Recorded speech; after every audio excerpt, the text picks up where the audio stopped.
मूर्ख मित्र। बहुत समय पहले की बात है। एक राज्य में एक राजा का राज था। एक दिन उसके दरबार में एक मदारी एक बंदर लेकर आया।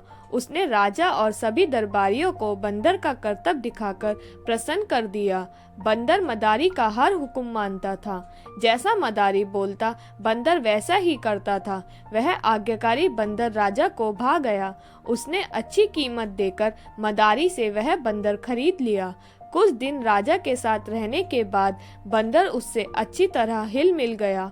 वह राजा की हर बात मानता। वह राजा के कक्ष में ही रहता और उसकी सेवा करता था। राजा भी बंदर की स्वामी भक्ति देख बड़ा खुश था।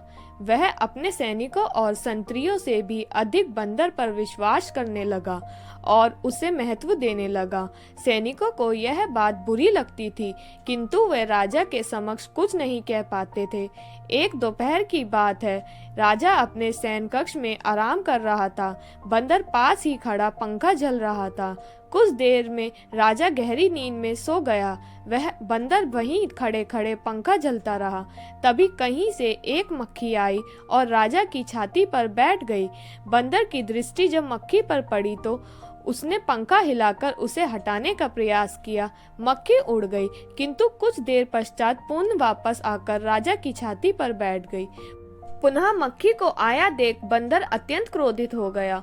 उसने आओ देखा ना ताओ और पास ही पड़ी राजा की तलवार उठाकर पूरी शक्ति से मक्खी पर प्रहार कर दिया।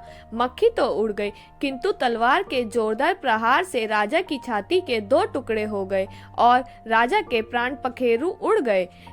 इस कहानी से हमें यह सीख मिलती है कि मूर्ख मित्र से अधिक बुद्धिमान शत्रु को तरजीह दी जानी चाहिए।